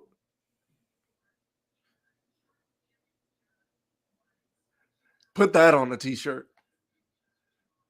Put that on a t-shirt. What'd he say? Mock said, I don't run from demons, I just beat the shit out of them. Yeah. That's what's up. But I don't understand this mindset. And then I was listening to shout out to Savvy. She was like, the only safe space you are entitled to is your bedroom. I would hope I'll be safe in my bedroom from people. But this idea of having safe spaces and trying to gatekeep spots from white people because white people make you feel so uncomfortable is weak to me. Yes, we understand there are racist white people out there. Yes. I'm not going to sit here and say that all white people aren't racist. I mean, all white people aren't racist, but there are racist white people. I can say the same thing about Black people. I've been known to ride through the hood. I walk through and whatever. I mean, I know there are people out here that are killing folk for just for the fun of it. But I don't know. Maybe it's just me and the way I think now that I can't get with this idea of trying to gatekeep and lock away spots. And then it was a multicultural center. What are white people? That's so weird. That's my point. So it's multicultural for everybody except white people. It's basically what you're trying to tell me. If that don't sound like Jim Crow, I don't know what to tell you. That don't sound like segregation. So we're just taking steps back 2 days after Martin Luther King Day. Which I'm never going to get started on that situation because it made me hot. Then I thought about it. That was like, okay, I see. But then again, it's not right. But then again, you're not wrong. You're not inaccurate. But that's neither here or there. But yeah, man, stop gatekeeping spaces. If you can't be comfortable around people because they don't look like you, maybe you need to reevaluate things. Maybe it's not them, it's you. Which the thing about that is that usually the main problem with that is people who have issues with people in their space is that they think that their space, that they're not wrong. You know what I mean? Ooh, he's preaching. They don't take into account, like it's the sound on TikTok. You know, am I the drama? You know, is it me? You heard that sound on TikTok?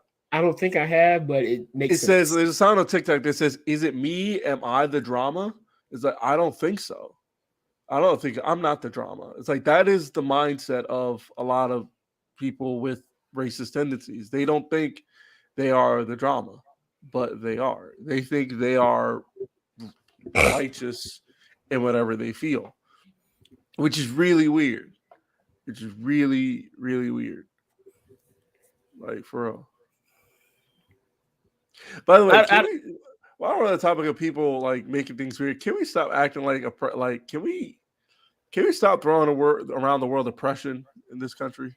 That goes to everybody, though. No, that literally goes to everybody. No, well, okay, maybe not oppression, tyranny. Can we stop throwing around the word tyranny in this country? Because we don't. We in this country truly do not understand what tyranny is. If you want to talk tyranny, talk to the Ingers and the people out in Australia. We haven't got there. Talk to the people. Talk to the Muslims being persecuted in China right now. Yeah, the Ingers. I think I said that right. Yeah, because I was just listening to a podcast, and they were talking about the Warriors owner who said, "Oh, we don't care about the Ingers." I'm like, so we're just gonna not care. All these players in NBA are speaking out against oppression and all these things, but we don't care about the Ingers. Also, which I mean, he wasn't wrong. I mean, he what he said was wrong, but he wasn't wrong. How he put it, he could have put it better. No, how he put it is exactly how he meant it.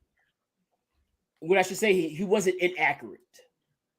What he said was morally wrong, but accurate, because you see it. They have it. You got to remember that because you remember what was it before the pandemic hit? They had the big China situation because I forget who it was for the Rockets said something about China, and they took their games off. Warlow is gonna kill this dude one of these days. Oh yeah. Did you see how he said Truth happy birthday? Yeah. And it was like, wait, Warlow's birthday's today.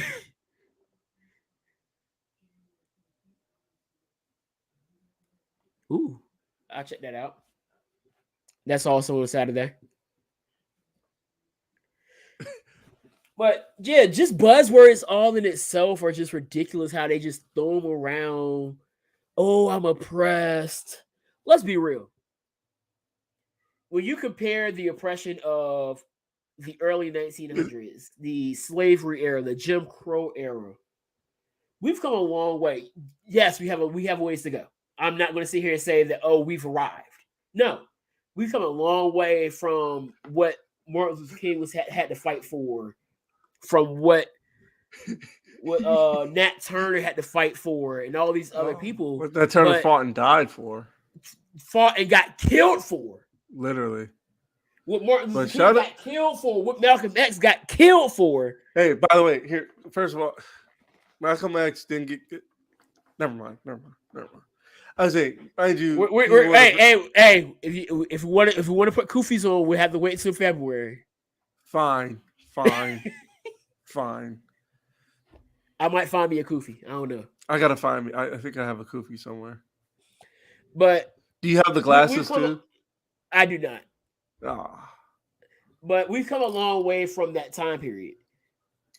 And we have to apply things as if we have come a long way and then knowing where we have to go from there. We can't just keep on living in this, oh, the white man's keeping me down. Is he really, or you just don't want to do what you need to do? Because I was looking at, because we talked about it with because the big talk now is voting. And I had the conversation with my sister because we were talking about the Atlanta thing because you remember last year the MLB took the All-Star game out of Atlanta because of the voting stuff in Georgia and put it in what is it, Utah? Wait, the MLB or MLB, yeah. think they moved it. Colorado, Denver. They moved it Yeah. to Denver, which is funny because Colorado has the same voting laws as Georgia.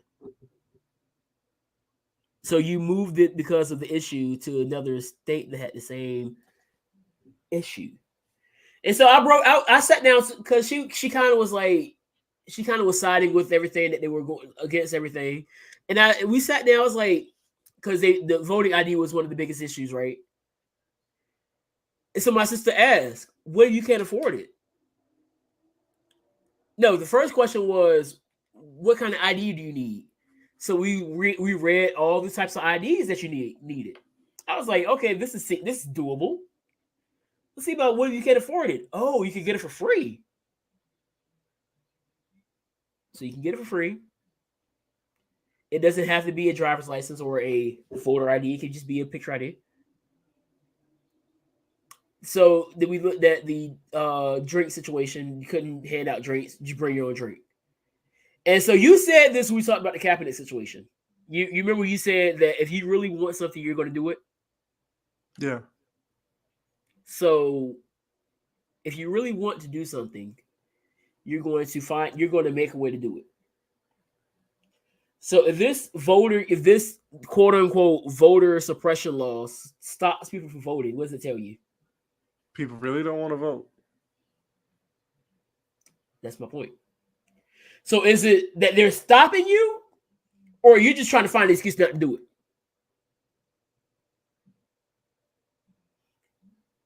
Because as a Christian, I know that I have the power to gain wealth.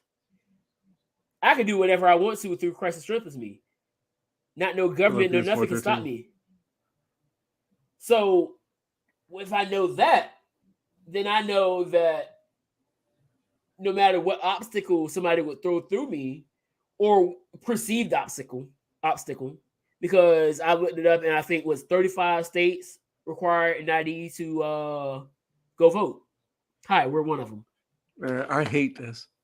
I'm not ignoring you. I'm just saying because I'm just watching like the quickness of like how great Adam Cole versus Chris Statlander would be. They're like perfect. They match size and everything. I know, but I'm just saying. I'm trying to think of how awesome a singles match would be of Chris Statlander. Oh yeah, it probably would be versus Adam Cole. That would bang. It would totally bang. But you know they're not going to do that. Oh wait, he's kicking her. Stop kicking her. Stop it, Cassidy. You're hurt. Oh come on. I'm done. But yeah, just something to think about. I don't want to really get too deep into like size and everything like that, but if I see something that I can kind of give my two cents on, and that's kind of the way I've been kind of moving into with my TikTok as well. If I see something and it may be political and I have a take on it, then I'll probably speak on it.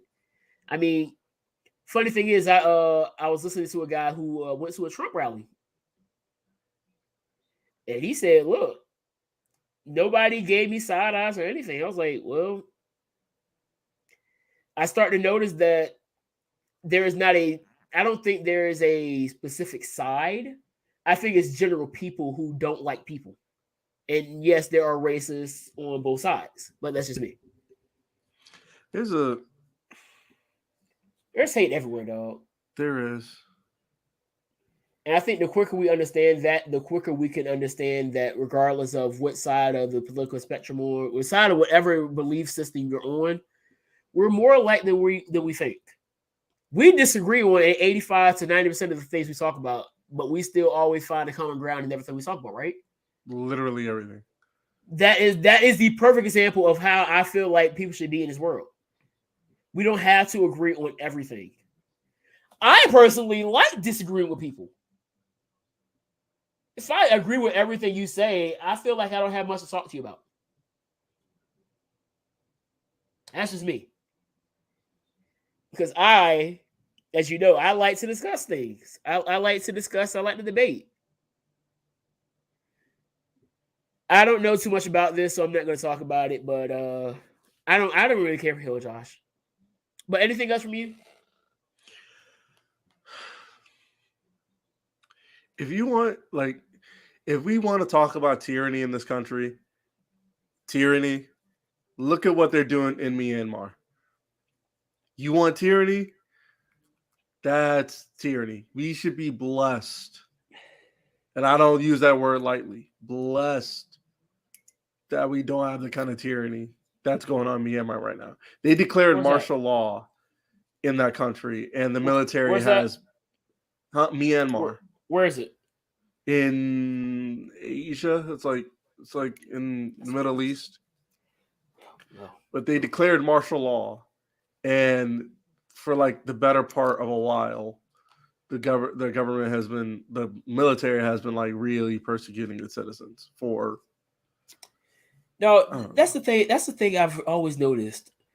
I know. We all understand that America has its issues. America has its issues. Problems. It has major so many major problems. But we said it when we covered the George Floyd thing. You sat here in tears with an American flag in your head. I vividly remember that whole thing. You stood there with that flag in your head. Regardless of all the issues that we have, I can't imagine myself being anything but American.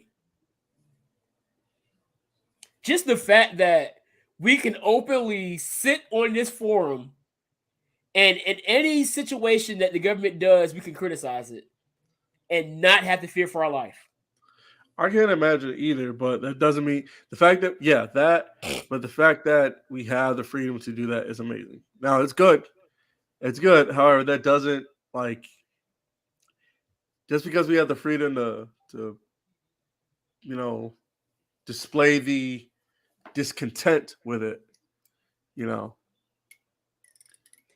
people do go take it too far. Yes. Which is another thing that people understand, that freedom of speech is not it's a government thing. Freedom of speech does not give freedom of consequence. You know, I know because I can't tell you how many people I've seen on social media in general say something messed up, get caught on camera saying something messed up, and the next thing you know, they out of a job.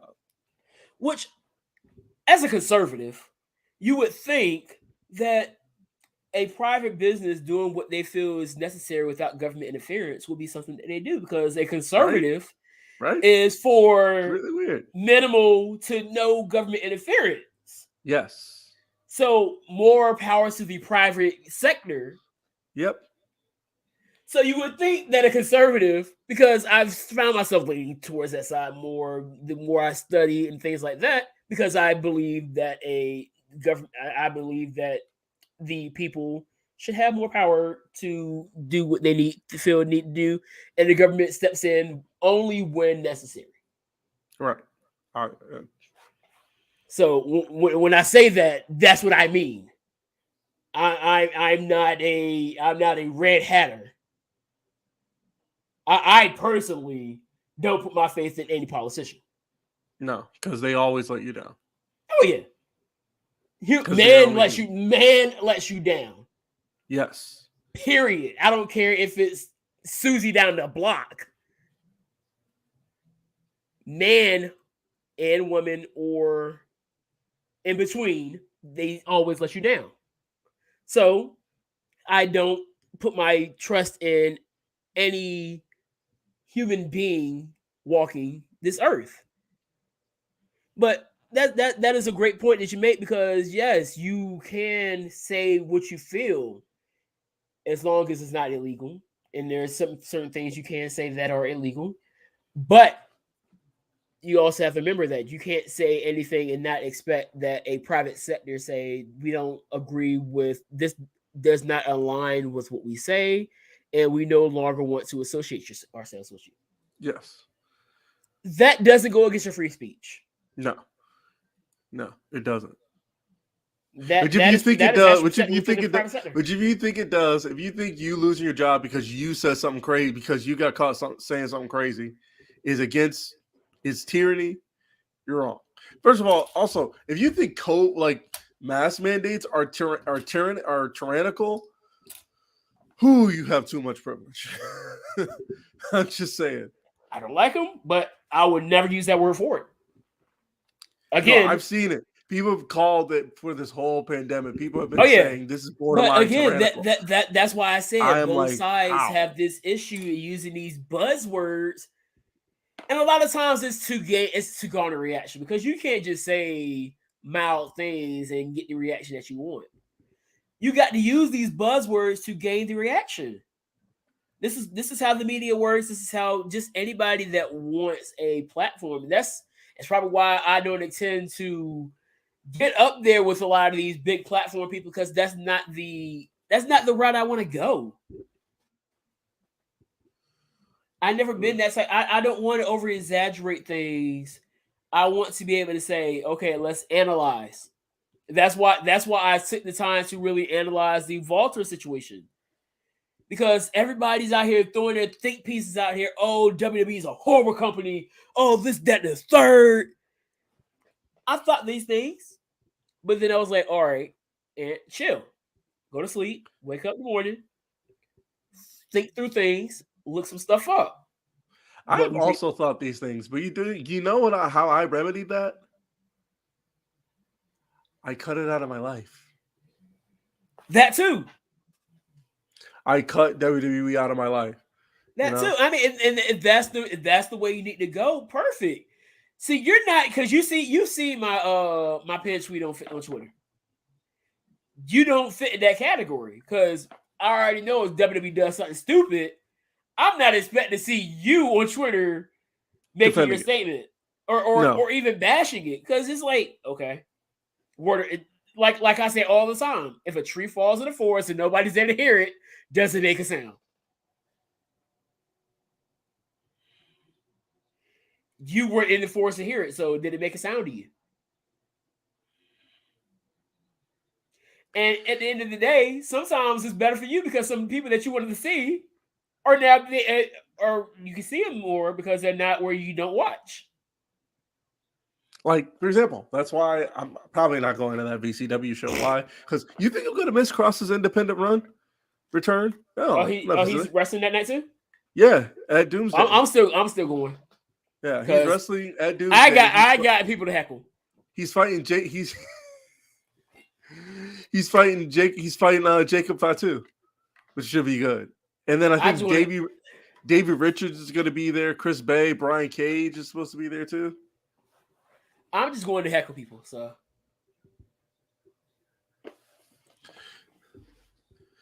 yeah. But yeah, man, that's just what I'm feeling right now. I know I said a lot of stuff, and I understand that the things I'm going to be saying over the next few months and years is not going to really resonate with, and I may be called more coons and Sambos, and hopefully not Uncle Toms, because people need to understand that Uncle Tom was a hero. If you're trying to talk down on me, at least don't call me Uncle Tom, because then people are probably just gonna be sending you pictures with of disappointed faces with goofies on. Which, I mean, words are words to me now. I was bullied. It's not but so much you're gonna tell me now at my 28-year-old life that I ain't heard already. I've already cried all the tears I'm gonna cry about people talking about me. At this point now, again, was that song about Mary? You cried your last tear yesterday? Yes, yesterday, but yesterday was a bunch of yesterdays ago. Again, if a tree falls in the forest, no one's there to hear it, doesn't make a sound. And to put it in this way, if somebody says something about me and I never see in my life, does it really matter? Twitter's not a real place. TikTok's not a real place. Like, it's a funny place. I always go back to the thing with He's not really gonna do this. No. He's not gonna do it. No. Okay, good. All right, because I always go back to the thing with T Nathan. I'm like, am I really gonna end up seeing T Nathan in real life? More than likely not. And if I see him, he's not gonna notice who I am. So him being there doesn't really bother me. It's like him calling me a rocket raccoon and trying to embarrass me. It was like, oh, you took an L. I was like, okay. I still know that I was right what I said, and he was just out here saying stuff and not understanding the full story. I don't mind being the unpopular guy. And that's just, I guess that's just been my life. I've never been the popular guy in school. Wasn't really the popular guy when I got the band. I was just there. I mean, people knew me because the fact that I just didn't have a neck. And my name was just all around because no neck. But they knew me, but I wasn't like, oh, Ant. No, it was just like, oh, this Ant. And that's cool. But with that being said, ladies and gentlemen, we're gonna get on out of here. I need to get me some go get me an ice cream bar. But peace, love, Pop Tarts, always remember, drink water. You show. We're getting on out of here. Huh? Yeah, that was nice. Yeah. Don't call me a show. I heard that the first time. All right, we're gonna have y'all. Peace. Peace.